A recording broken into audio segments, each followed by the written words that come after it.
వరకు 150 సినిమాలు చేశానమ్మా నేను. 55 years లో అవును. మీరు సినిమాలోకి వచ్చి అవును. రావడం అవార్డు కొట్టి ఆ. అప్పటి నుంచి ఇప్పటి వరకు 150 సినిమాలు చేశారు. 150 సినిమాలు చేసిన ఆ అందులో సరస్వతి కటాక్షం మీకు నిజంగా, మెండుగా నిజంగా. ఉందని మనస్ఫూర్తిగా నాకు అనుకుంటున్నాను. దర్శకులు కానీ, రచయితలు కానీ, నిర్మాతలు కానీ నన్ను బాగా ఎంకరేజ్ చేశారు. వాళ్ళందరూ కూడా నేను శిరస్సు ఉంచి నమస్కరిస్తున్నానమ్మా. సూపర్ అసలు. సో అలా స్టార్ట్ అయింది. 150 సినిమాలు చేశారు, సీరియల్స్ చేశారు, ఓటీటీలో చేశారు. అంటే నాకు తెలిసి ఇంక టాలీవుడ్ లో మీరు పని చేయని వాళ్ళు ఎవరు లేరేమో బహుశా అన్ని ఇతర చాలా భాషల్లో చాలా కూడా. మంది పరిచయం అయ్యారు. చాలా ఎంకరేజ్ చేస్తున్నారు మనం బాగా. చాలా బాగా ఎంకరేజ్ చేస్తా ఉన్నారు. మ్మ్. దానికి తగ్గట్టు కూడా మనం కూడా వాళ్ళకి ఇబ్బంది కలిగించడం ఏనాడు లేదు. సో ఎడ్యుస్ బేసికల్ గా ఇన్ని సినిమాలు చేస్తూ కానీ లేకపోతే ఆ ఏజ్ లో మీరు సినిమా ఇండస్ట్రీలోకి వచ్చాక కానీ మీకు ఫస్ట్ బ్రేక్ దేని ద్వారా వచ్చింది? అంటే ఫస్ట్ సినిమాకే నంది అవార్డు రావడం అది అసలు సూపర్. అది రాజన్నే. రాజన్నే. ఎన్ని చెప్పినా తర్వాత చాలా చేశా. వకీల్ సాబ్ మంచి వేషం ఇచ్చారు వేణు శ్రీరామ్ గారు. అలాగే ఈ మధ్య రెక్కీ ఒకటి వచ్చింది, అనురాధ మేడం, అలాగే పోలూరు కృష్ణ గారు డైరెక్టరు. అది మంచి ఇది వచ్చింది, పేరు వచ్చింది. తర్వాత దేవరాయ ఒకటి, ఆటోనగర్ సూర్య, హను రాఘుపూడి గారు, ఆయన కృష్ణగాడి వీరప్రేమ గారు ఒక విలన్ క్యారెక్టర్ ఇచ్చారు. వీళ్ళందరూ బాగా ఎంకరేజ్ చేశారమ్మా. మంచి మంచి సినిమాలు చేశాను. ఆ, అంటే రాజన్న తర్వాత చెప్పాలంటే కృష్ణగాడి వీరప్రేమ గాథ, ఆ తర్వాత వకీల్ సాబ్. వకీల్ సాబ్ నాకు మంచి మైలేజ్ వచ్చింది. ఏదో విన్నాము ఇప్పుడు మీరు మెగాస్టార్ గారితో, బాలయ్య బాబుతో, పవన్ కళ్యాణ్ గారితో అందరితో సినిమాలు చేస్తున్నారు. అందరితో చేశానమ్మా. ఏమన్నా అదృష్టమా అంటే. ఇప్పుడు బాలయ్య బాబు గారి ఆ మధ్య డాకు మహారాజులో మంచి క్యారెక్టర్ చేశాను. దాంట్లో బాబీ గారు మంచి వేషం ఇచ్చారు. అలాగే ఇప్పుడు అఖండ 2, అఖండ 1లో కూడా చేశాను. అఖండ 2లో కూడా బోయపాటి సీన్ గారు నేనంటే బాగా అభిమానం. నన్ను చాలా బాగా లైక్ చేస్తాడు. మొన్నే చేశాను, 2 రోజులు చేశాను. ఇంకా 2-3 రోజులు వర్క్ ఉంది నాకు ఇంకాను. అలాగే ఓజీ పవన్ కళ్యాణ్ గారితో 15 రోజులు చేశాను. 15 రోజులు. ఆయన కాంబినేషనే.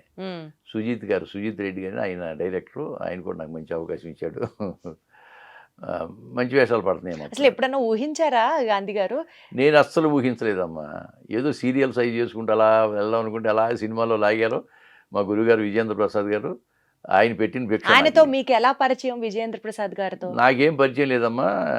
కేఎల్ ప్రసాద్ గారు అని ఒక రైటర్ ఉన్నాడు, ఆయనకి ఫ్రెండ్ అనమాట. దాంట్లో సాంబయ్య క్యారెక్టర్కి ఒక స్టేజ్ ఆర్టిస్ట్ కావాలి, ఎవరన్నా బక్కగా ఉంటే బాగుంటుందని చెప్తే నా పేరు సజెషన్ చేశాడు ఆయన, కేఎల్ ప్రసాద్ గారు. ఆయన చేసిన దాని మీద పిలిపించారు నన్ను అన్నపూర్ణ స్టూడియోకి. పిలిపించి ఒక సీన్ ఇచ్చి చెప్పండి అన్నారు. అవలేలుగా చెప్పాను. చెప్పిన తర్వాత ఇదే ఉంది నాకు అనుకున్నారా మీరు? సింపుల్గా చేసి ఓకే చేశాడు ఆయన. ఓకే చేస్తే బాగా నా దాదాపు 40 days చేశాను దాంట్లోనూ. అది మంచి పేరు తెచ్చిపెట్టింది. కమర్షియల్గా పెద్ద హిట్ కాకపోయినా సినిమాకి 6 అవార్డులు వచ్చినాయమ్మా, నంది అవార్డులు ఆ సంవత్సరం. దాంట్లో నాకు కూడా బెస్ట్ క్యారెక్టర్ ఆర్టిస్ట్గా అవార్డు ఇచ్చారు నాకు. సో బేసికల్గా అండి ఆ బ్యానర్ పేరు కానీ లేకపోతే ఆ సంస్థ పేరు కానీ మీకు ఇష్టమైతే మీరు చెప్పండి, లేకపోతే లేదు.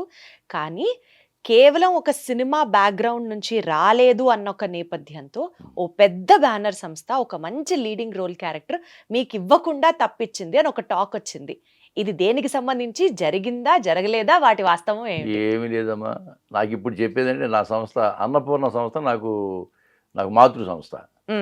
అన్నపూర్ణ అనేది నా మాతృ సంస్థ అమ్మా. ఎందుకంటే రాజన్నలో నాకు నంది అవార్డు వచ్చింది కదా.